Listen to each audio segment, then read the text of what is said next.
began with a breakup. I had to end my relationship with a woman named Emily, who had become too possessive and obsessed with me. At first, I thought things would get better after we went our separate ways, but I couldn't have been more wrong. As I tried to move on with my life, strange things started happening. Eerie messages began to appear on my phone, filled with words of anger and despair. The sender's name was hidden each time, and the content was chilling. I couldn't shake the feeling that it was Emily, but I couldn't prove it. Then came the strange objects left at my doorstep. Twisted love letters, torn photographs, and even creepy dolls with their eyes gouged out. I couldn't understand why someone would do this to me. I felt like I was being watched, that a sinister presence was lurking in the shadows. I tried to ignore it all, thinking it would go away eventually, but it only got worse.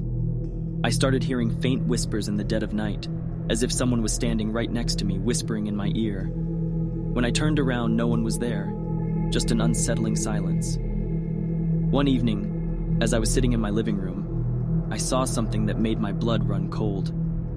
Emily's apparition appeared before me, looking pale and tormented.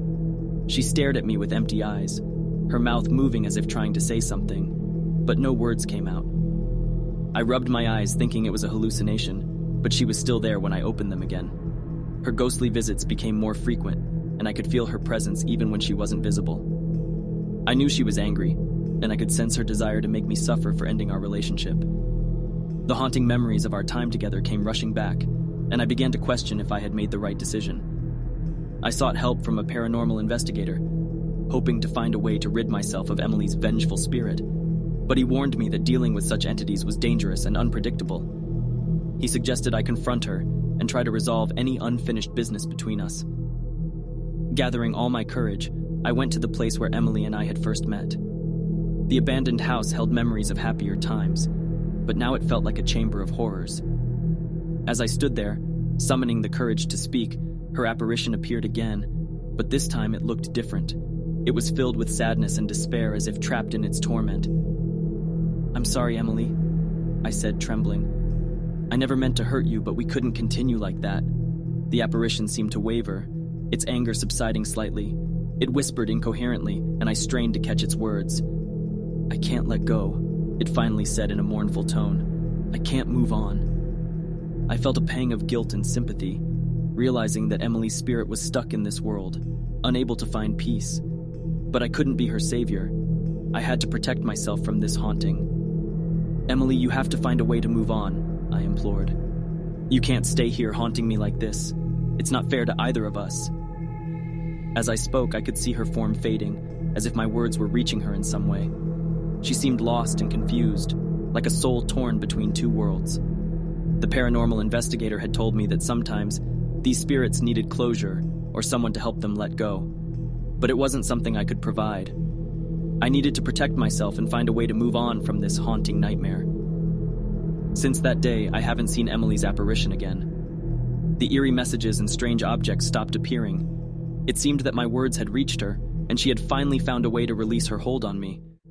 But the haunting memories still linger in my mind. They serve as a reminder of the dangers of obsession and the consequences that can follow. And even though I'm free from Emily's ghostly grip, I can't help but wonder if her spirit has found the peace it so desperately needed. Breaking up with my boyfriend was supposed to bring me freedom and relief, but it became a nightmare I couldn't escape. His name was Eric, and he was not the person I thought he was. After the breakup, I started noticing strange things happening online. Friends and acquaintances would approach me, mentioning conversations we had never had. They claimed I had sent them messages of hateful words and malicious intent. Confused and alarmed, I realized someone was impersonating me, tarnishing my reputation. I confronted Eric about it, but he denied any involvement. He acted innocent, pretending to be as shocked as I was. However, I couldn't shake the feeling that he knew more than he let on. Determined to uncover the truth, I delved into the depths of the digital world. As I dug deeper, I discovered a web of fake profiles impersonating me. My photos, personal information, and writing style were easily replicated. It was as if I was looking into a distorted mirror, where my identity had been stolen and twisted. But it didn't stop there. The impersonator went even further, manipulating images and videos to frame me for heinous crimes. My face was superimposed onto horrifying scenes, making it appear like I had committed violent and cruel acts. I was horrified, realizing that this went beyond mere revenge. It was a deliberate attempt to destroy my life. Determined not to be a victim, I sought the help of a tech-savvy friend, Alex. Together, we uncovered a trail of breadcrumbs leading us to the internet's dark underbelly. Eric used advanced technology, deep fakes, and image manipulation software to orchestrate this sinister plot against me. With every discovery, the grip of fear tightened around my heart. How far would Eric go? Was there no limit to the depths of his obsession? I felt like a helpless pawn in a sick game he was playing. Alex and I decided to confront Eric directly, armed with evidence of his twisted actions.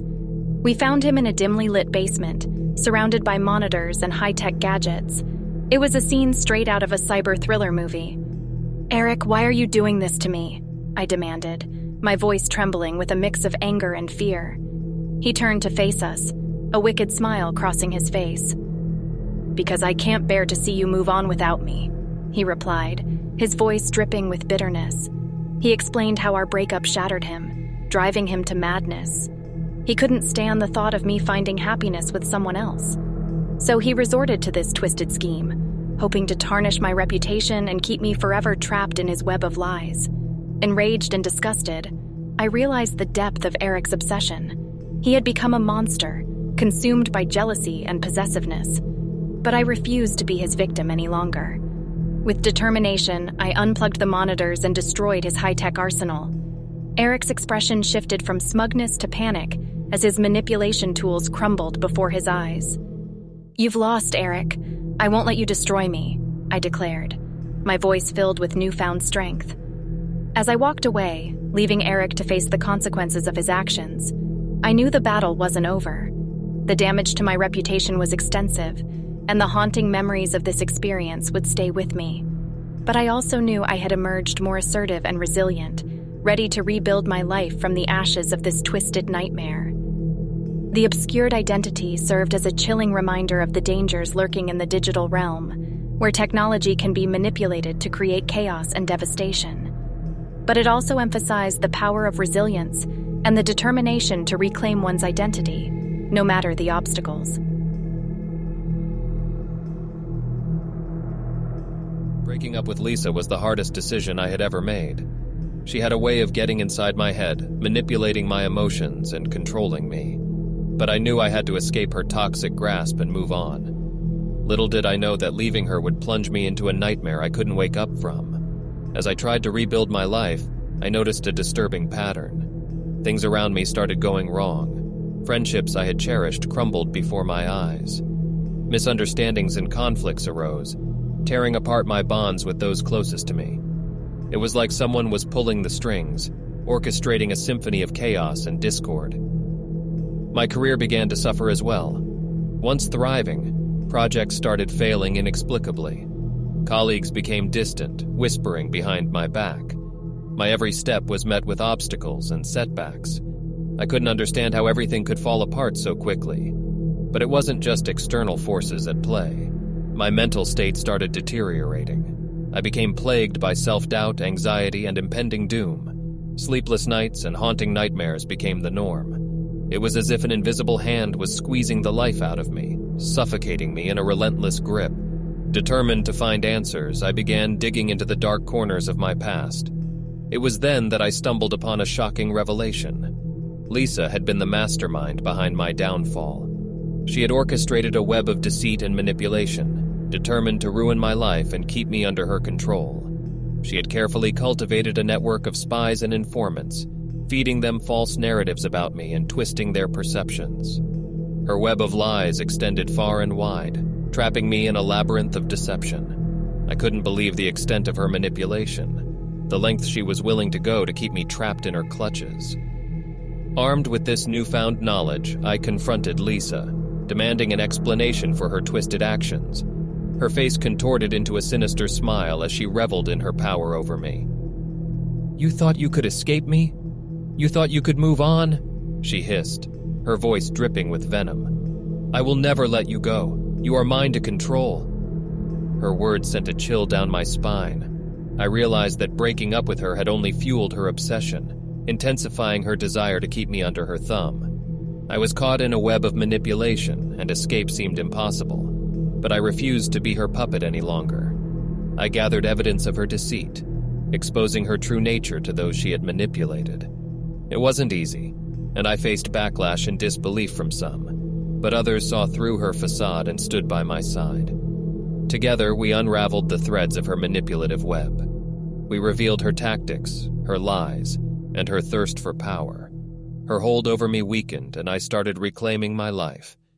The process was arduous, and the scars from her manipulation ran deep. But as I emerged from the darkness, I found strength I didn't know I possessed. I surrounded myself with a support network of true friends and rebuilt the shattered pieces of my career.